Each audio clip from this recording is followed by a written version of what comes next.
Assalamualaikum warahmatullahi wabarakatuh. Makin pas, makin pasti, Pas FM pasti.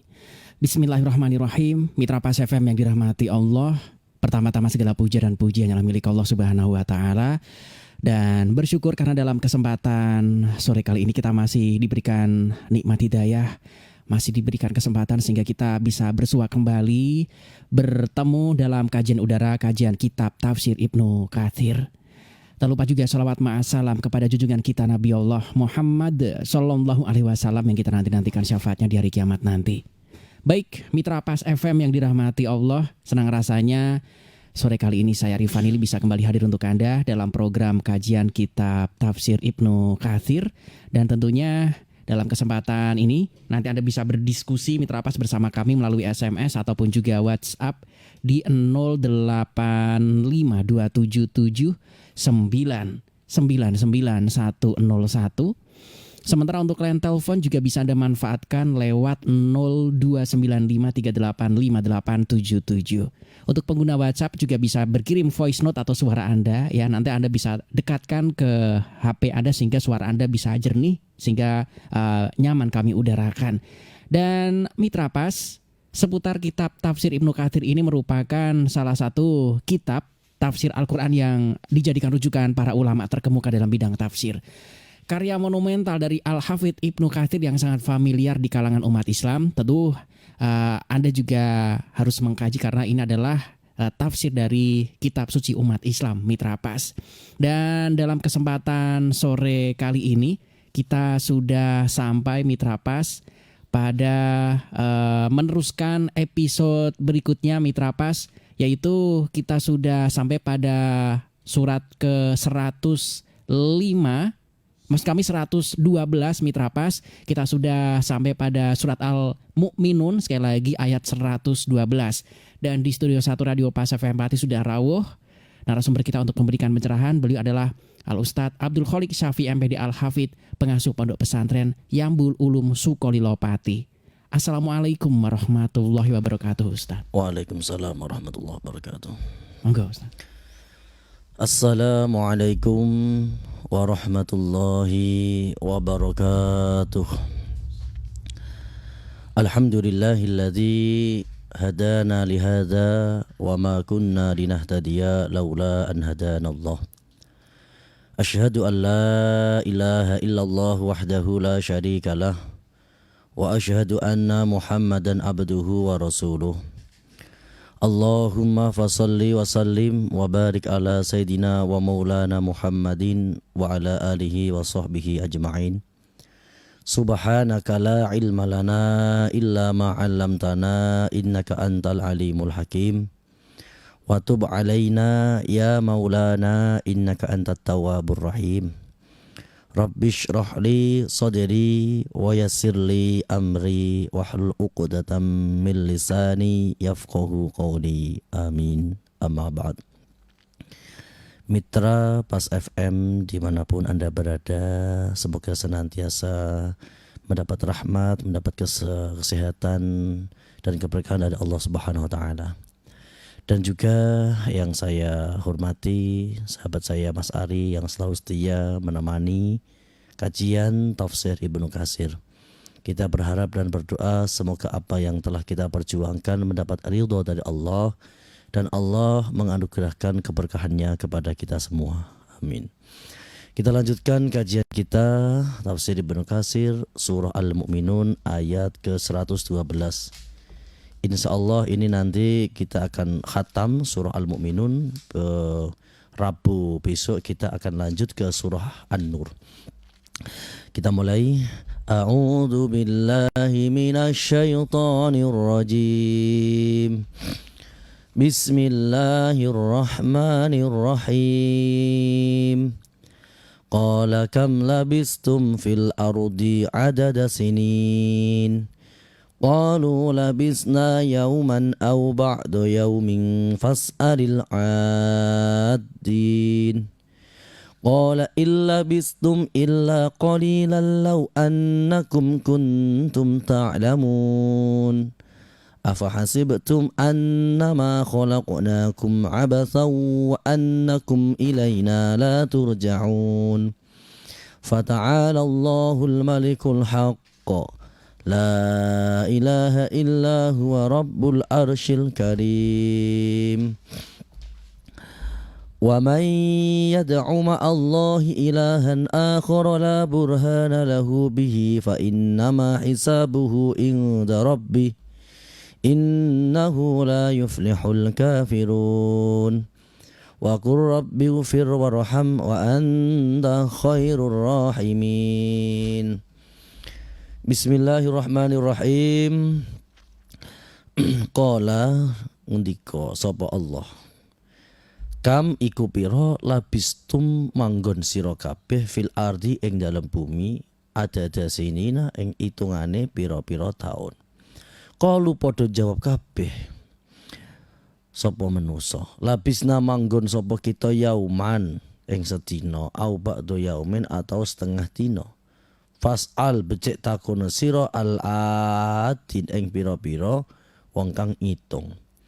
Qala ngendika sinten Allah illa bistum lamun padha manggon sira kabeh illa qalilan kejaba namung waktu kang sedhela lau annakum lamun sak temene sira kabeh kungtum ana sapa sira kabeh ana iku tak lamuna padha weruh kabeh afa hasibtum apa to nyono sira kabeh annama khalaqnakum anging pamestine nyiptakaken ingsun ing sira kabeh tak ciptakaken nyono sira kabeh nyono abasan tanpa sejo wa anakum sak temene sira kabeh ilaina maring kita ay Allah iku la turjauna ora den balekaken fa ta'ala mongko maha luhur sinten Allah Gusti Allah al maliku yaiku zat kang ngrajani al haqu zat kang hak la ilaha kang ora ana pangeran kang wajib sinembah iku maujud illa huwa kejaba namung Allah Rabbul Arsy kang dadi pangerane arsy al-karimi kang mulya. Waman utawi sapane wong yad'u kang ngundang yad'u kang donga kang ibadah ma Allahi sertane Allah ilahan ing pira-pira sesembahan akhara kang meneh la burhana ora ana pembuktian kebenaran iku maujud lahu keduwe sesembahan iku fa inna ma hisabuhu mongko angin pamestine utawi hisabe dosa menyekutukan Allah iku mau ingda Rabbi bakal dibales dening pangerane innahu satemene Allah iku la yuflihu ora bakal mulyaaken illa innahu satemene kelakuan la yuflihu ora bakal beruntung sapa al kafirun pira-pira wong kang kafir wakur becik ngucap sira Muhammad Rabbighfir warham wa anta khairur rahimin ing donga Rabbighfir warham wa anta khairur rahimin. Allah Subhanahu wa taala nggih dalam ini yaqulu ta'ala munabbihan lahum alama adau fi umrihim al-qasir fid dunya min taatillah wa ibadatihi wahdahu. Allah Subhanahu wa taala nggih benjang wonten ing yaumul hisab itu akan bertanya tapi litanbih pertanyaan ini untuk melemahkan, untuk menghinakan. Pertanyaannya kam labistum fil ardi adada sinin, wahai manusia, wahai hamba-hambaku, berapa kalian hidup berdiam diri di dunia? Mereka menjawab yauman au ba'da yaum. Jadi kehidupan di dunia yang dulu dianggap segala-galanya, kehidupan di dunia yang mereka mengira dia akan hidup selamanya sehingga melupakan masa depan akhirat, itu adalah ciri-ciri orang yang akan dihinakan oleh Allah di yaumul hisab. Banyak orang ketika di dunia selalu berpikir yang penting dalam kehidupan ini adalah prestasi di dunia. Yang penting dalam kehidupan di dunia ini adalah harta. Yang penting dalam kehidupan ini adalah pangkat.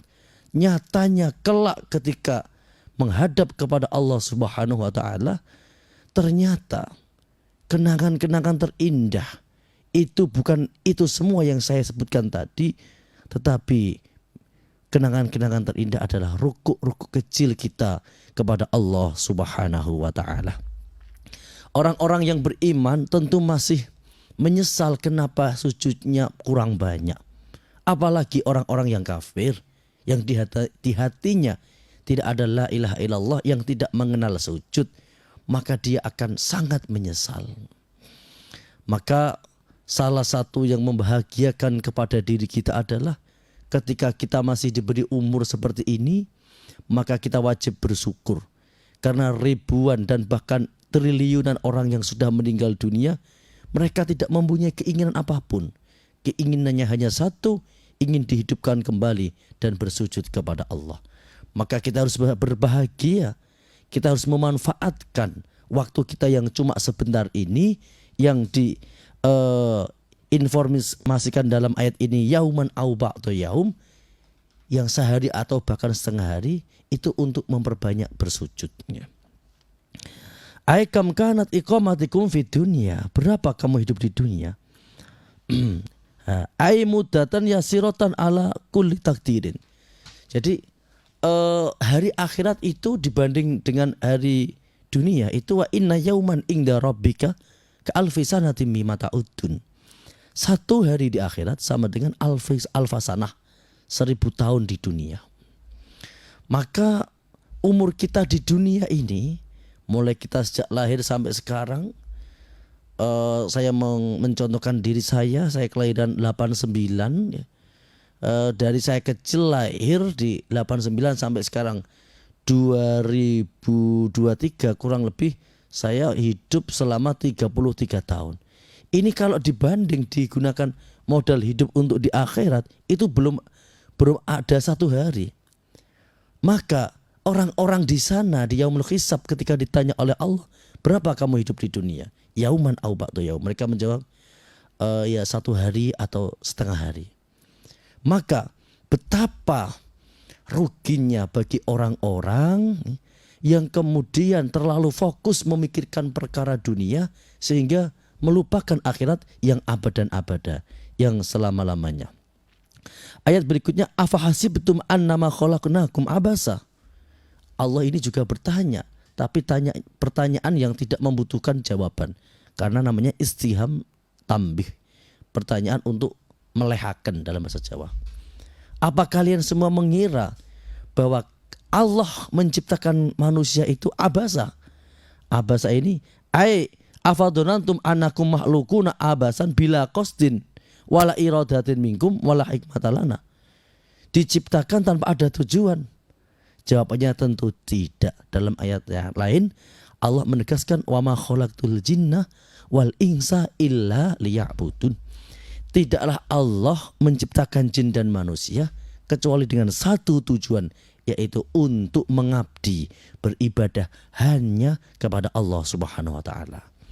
Tentu ketika sudah di dunia kemudian justru malah mengabdi kepada dunia, ketika sudah hidup di dunia mengabdi kepada selain Allah, ini tentu salah prosedurnya. Allah menciptakan kita untuk beribadah, mengabdikan diri hanya kepada Allah. Ketika sudah di dunia ternyata kita melupakan tujuan awal itu. Maka dulu ketika di alam ruh, semua manusia itu dijanji oleh Allah, alastu bi rabbikum, bukankah aku ini adalah Tuhanmu? Semua makhluk, arwah-arwah menjawab, qalu bala, enggih Gusti.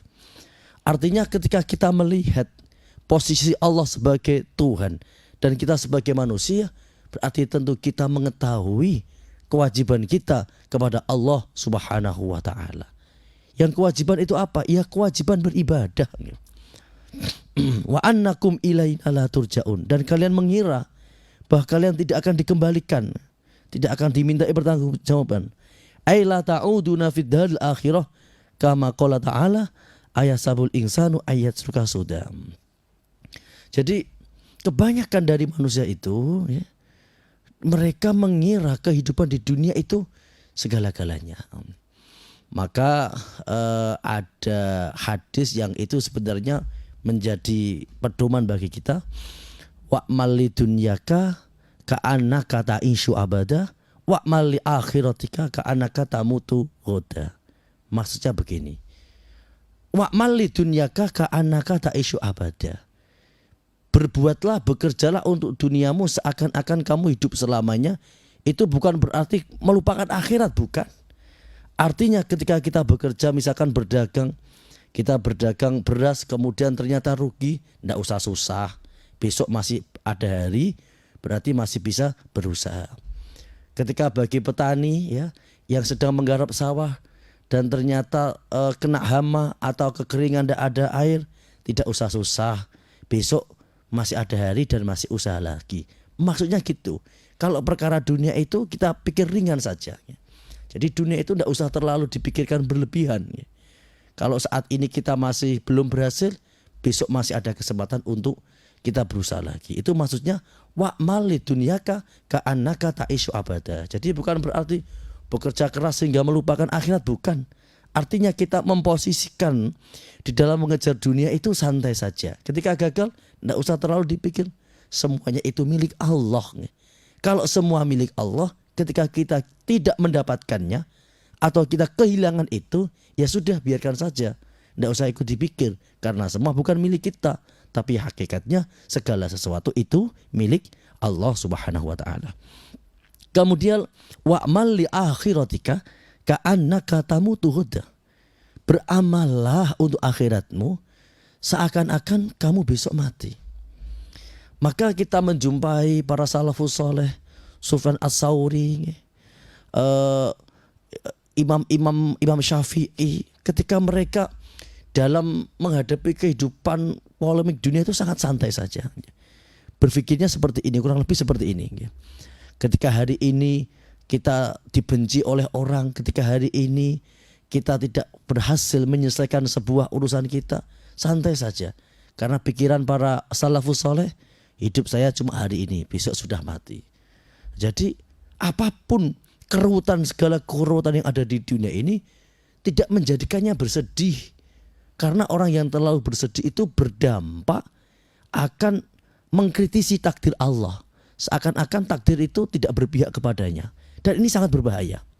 Jadi ada hadis qudsi, wa man lam yasbir ala balaya, barang siapa yang tidak sabar dengan ujianku, tidak menerima dengan kepastianku, maka keluarlah dari bumiku dan carilah Tuhan selain aku, kata Allah. Ini tentu teguran keras. Ya, jadi itu intinya ya. Ketika kita beramal untuk dunia dan kemudian amal itu masih gagal, kita tetap bersyukur bahagia, tetap semangat, besok masih ada hari dan kita bisa bekerja lebih giat lagi. Dan ketika kita beramal untuk akhirat, seakan-akan besok kita telah tiada. Ketika kita sholat maghrib, kita mempunyai perasaan ini adalah sholat maghrib saya yang terakhir. Jadi serius. Ketika kita sholat isya, kita mempunyai perasaan ini adalah sholat isya kita yang terakhir. Jadi serius.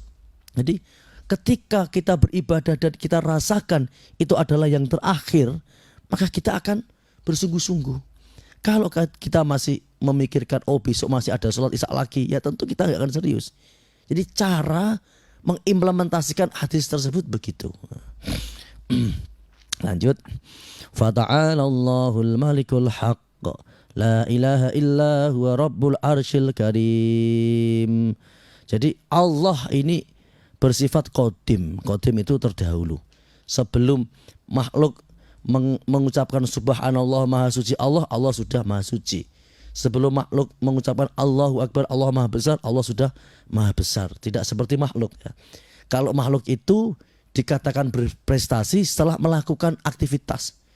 Mendapat gelar sarjana setelah menyelesaikan pendidikan S1.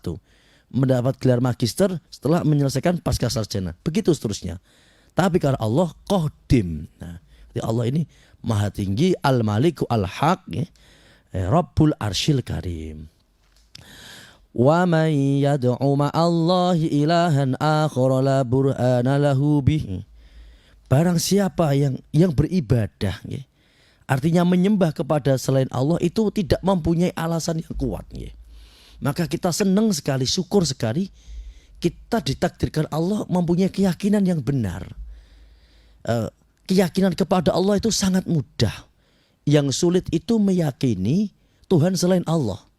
Misalkan orang-orang orang-orang paganisme, ya, orang-orang kafir jahiliyah, kafir Quraisy yang mereka meyakini ada Tuhan berhala-berhala yang mereka buat sendiri dari batu dan kayu. Memaksa logika yang sehat mengakui bahwa berhala-berhala ini Tuhan itu sulit. Karena secara logika bagaimana dia bisa menjadi Tuhan? Tuhan itu harus mempunyai prestasi menciptakan langit dan bumi. Sedangkan berhala-berhala dari batu dan kayu ini, mereka jangankan menciptakan langit dan bumi, untuk wujud saja diwujudkan oleh manusia. Terus termasuk menuhankan bagian dari manusia, menuhankan Fir'aun misalkan, menuhankan Nabi Isa. Ini sulit diterima secara logika. Bagaimana mungkin ada manusia yang kemudian menjadi Tuhan, yang oleh Al-Quran itu disifati mal masih ibnu Maryam illa rasulun qad khalat min qablihi rusul wa ummu siddiqah kana yakulani tu'am. Jadi Al-Masih ibnu Maryam ini adalah utusan Allah, sebagaimana Allah mengutus utusan-utusan sebelumnya. Ya ada Musa, ya ada Nabi Ibrahim dan seterusnya. Dia bukan Tuhan, disifati karena yakulani to'am. Nabi Isa, Bunda Maria, mereka ini mengonsumsi makanan. Artinya manusia ini makhluk yang lemah, jika tidak memakan makanan mereka akan tumbang. Bagaimana mungkin Tuhan itu dari golongan yang lemah? Maka wa may yad'u ma'allahi ilahan akhar la burhana lahu bih. Maka dalam ilmu mantek, ya, di dalam orang-orang yang pernah belajar ilmu mantek, itu kebatilan itu tidak ada. Kesalahan itu tidak ada. Kalau orang berbuat salah banyak, orang berbuat batil banyak, tapi kebatilan tidak ada. Contoh secara rasional, orang mengatakan 1 tambah 1 2 itu kan hak. Kalau ada orang yang mengatakan 1 tambah 1 20, itu batil.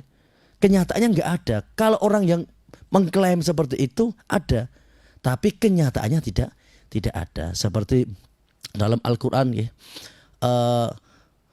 Allah berfirman, in hiya illa asma, ini dalam surah An-Najm, ya.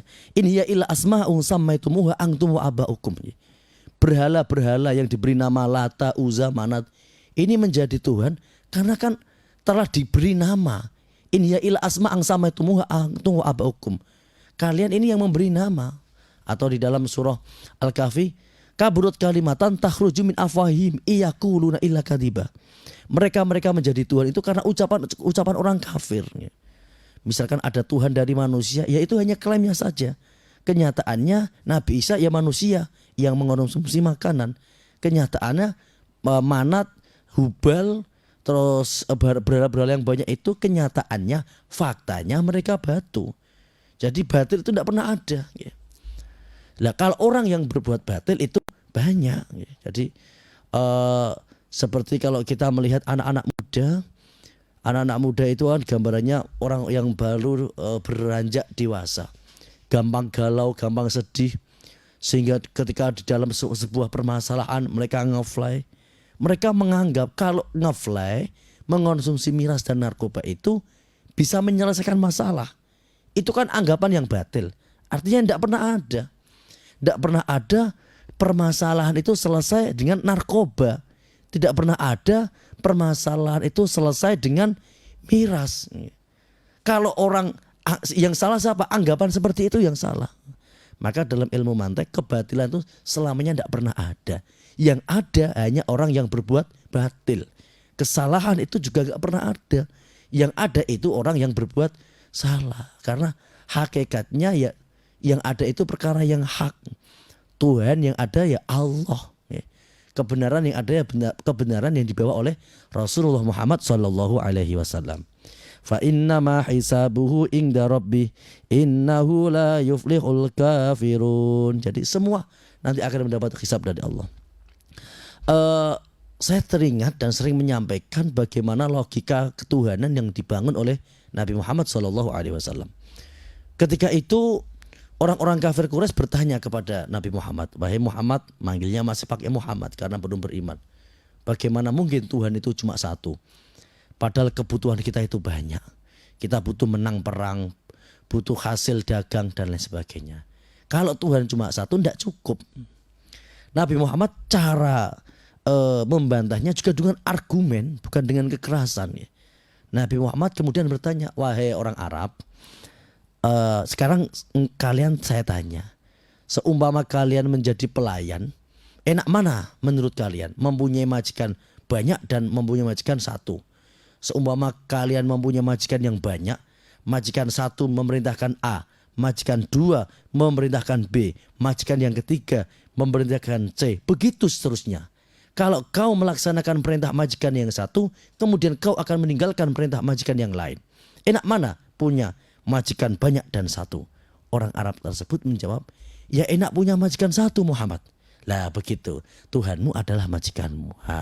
Akhirnya dengan pola pikir logika yang dibangun, konstruksi yang dibangun seperti ini, menjadikan mereka beriman. Maka kita bangga menjadi bagian dari orang-orang yang berkeyakinan bahwa la ilaha illallah wa qur rabbighfir warham wa anta khairur rahimin.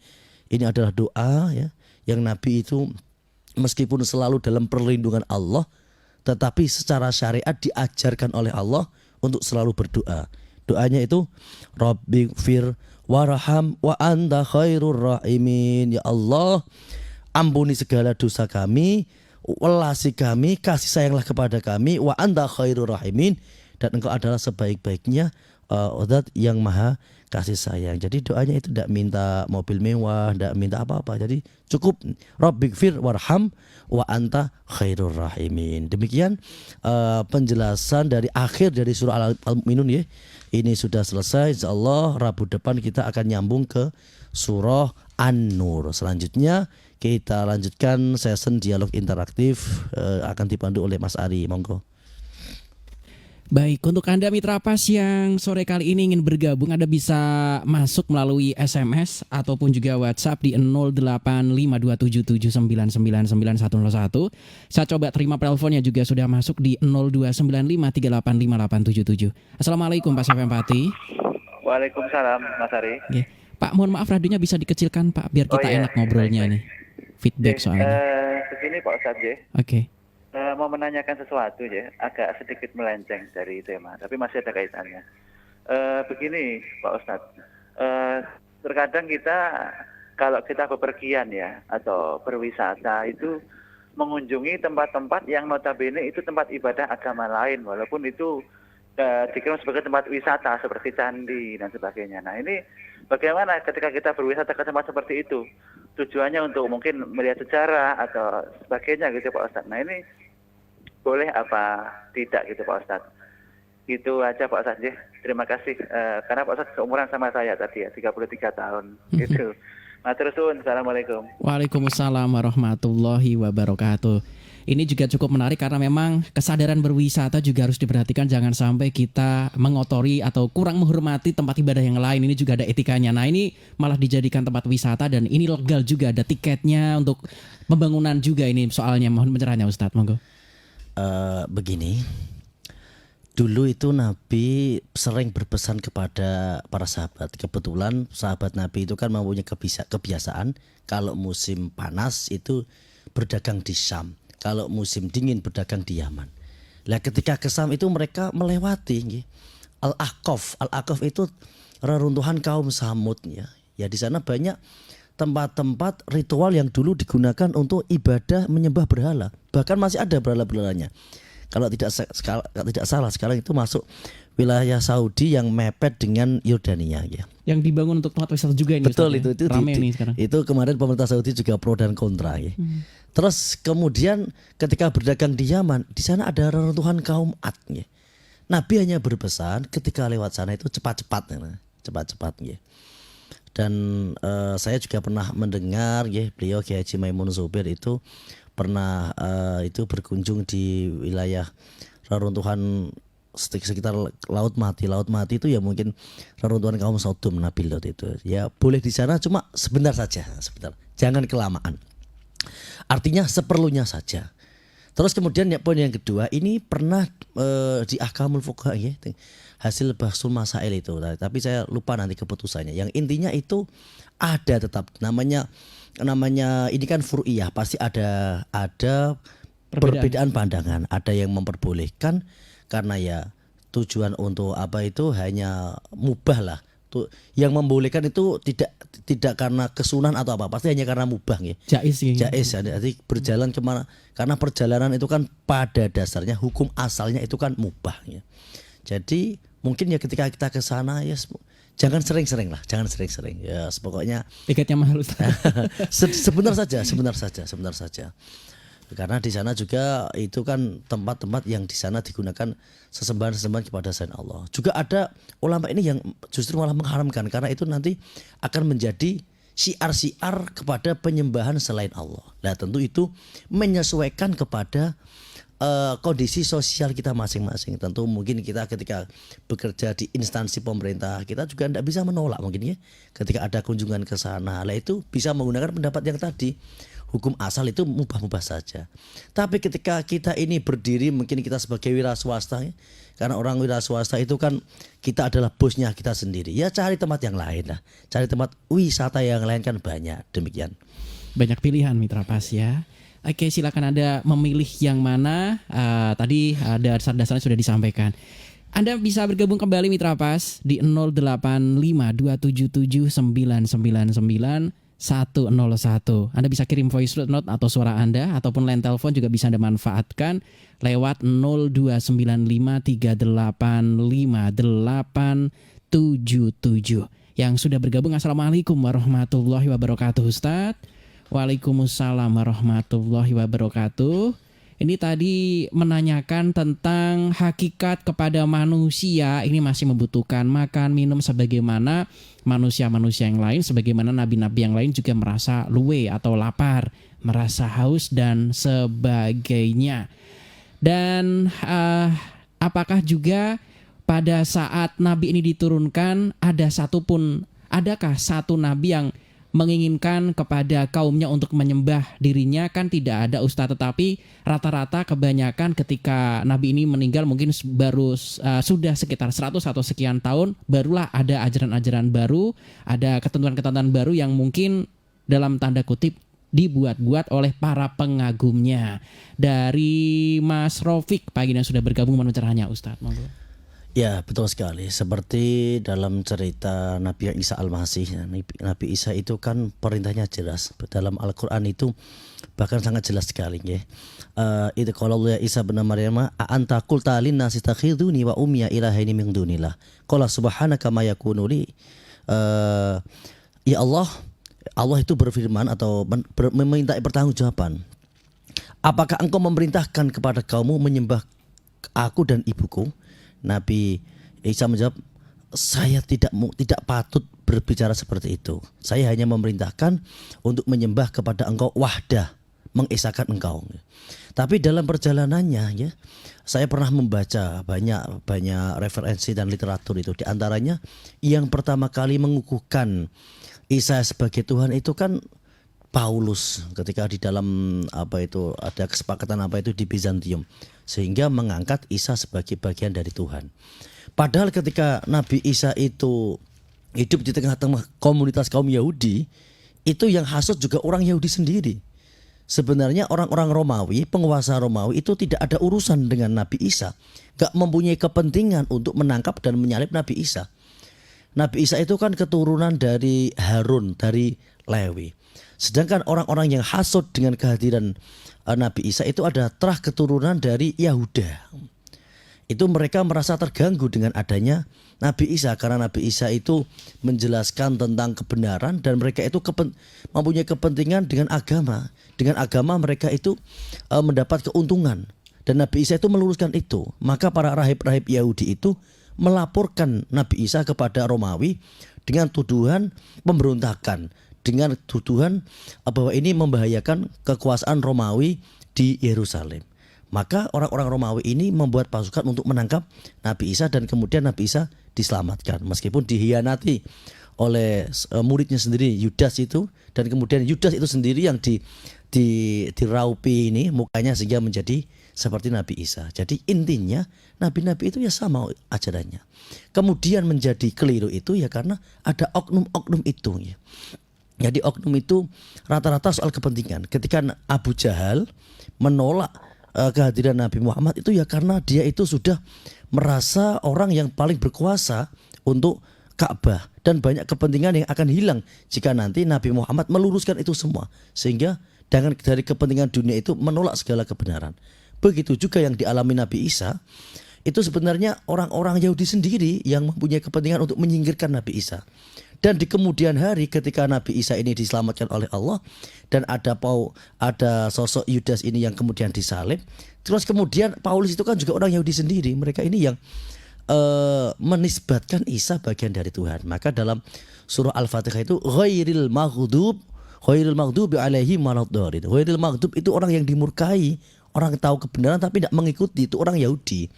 Terus waladdallin, orang yang tersesat, yaitu orang-orang Nasrani. Mereka itu disesatkan oleh sosok Yahudi yang bernama Paulus. Dan sampai sekarang demikian penjelasannya. Baik, ini mungkin terakhir Ustadz karena sebentar lagi maghrib tiba. Assalamualaikum warahmatullahi wabarakatuh Ustadz. Waalaikumsalam warahmatullahi wabarakatuh. Ini berkaitan tentang hidup di dunia seperti orang yang sedang main-main. Sekarang ini saya juga sempat sedih karena memang ada perkataan ibarat mampir ngombe, kemudian malah minum yang tidak-tidak itu loh Ustadz. Ini juga ramai dijadikan meme-meme di media sosial. Semoga terlaknat. Dari Mas Aji ini. Nah yang coba saya tanyakan, hidup di dunia ini kan ketika kita membutuhkan sandang, pangan, makan seperti apa yang diperlukan oleh nabi-nabi ini kan kita butuh ikhtiar untuk bekerja. Tetapi terkadang kita ini juga merasa apakah ini kita terlalu mabuk dunia atau kita berusaha ikhtiar untuk membuat perut kita kenyang supaya kita bisa beribadah kepada Allah Subhanahu wa taala. Dua sisi yang kadang ini saling berbenturan tetapi sebetulnya katanya juga tidak, tetapi saya masih tetap bingung Ustadz. Apakah ini saya mabuk dunia ataukah tidak ketika bekerja? Dari Mas Haji, mohon pencerahannya Ustadz. Pertama, la'ibun walahun itu dijelaskan dalam tafsir. Dunia itu berubah-ubah. Kadang orang yang kaya menjadi miskin, miskin menjadi kaya. Kita cocok kepada seorang kemudian nanti bermusuhannya. Dia la'ibun walahun, seperti politik itulah. Kadang kawan, kadang lawan. Jadi diperjuangkan betul-betul ternyata tidak sesuai dengan keinginan. Itulah ibn walahun. Jadi di dalam perkara dunia kita harus mereduksinya, jadi dipikir enteng saja gitu. Terus kemudian bagaimana kita korelasinya kita berjuang di dunia nanti sampai di akhirat.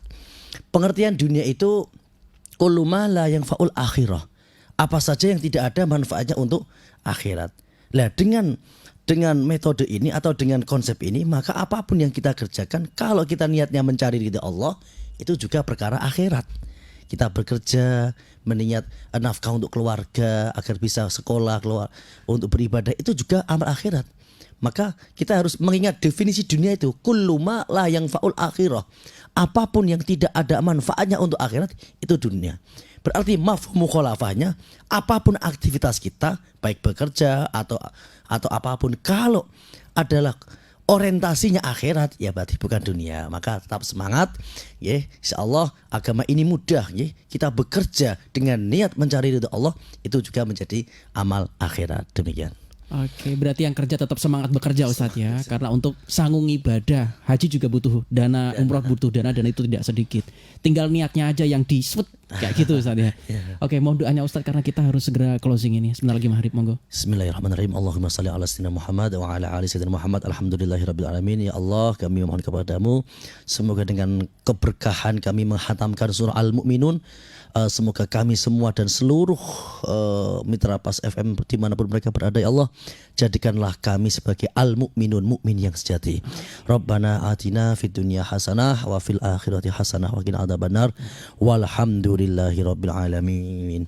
Demikian dari saya, kurang dan lebih mohon maaf. Akhirul kalam wal afu minkum. Wassalamualaikum warahmatullahi wabarakatuh. Waalaikumsalam warahmatullahi wabarakatuh. Mitra Pas, mohon maaf apabila ada hal yang kurang berkenan karena kesempurnaan mutlak hanyalah milik Allah Subhanahu wa taala. Kesalahan datangnya dari kami sebagai makhluk yang memang diciptakan serba kurang. Saya Arif Fanili beserta kerabat kerja Radio Pas FM Pati pamit. Informasi Pas FM pasti. Wassalamualaikum warahmatullahi wabarakatuh.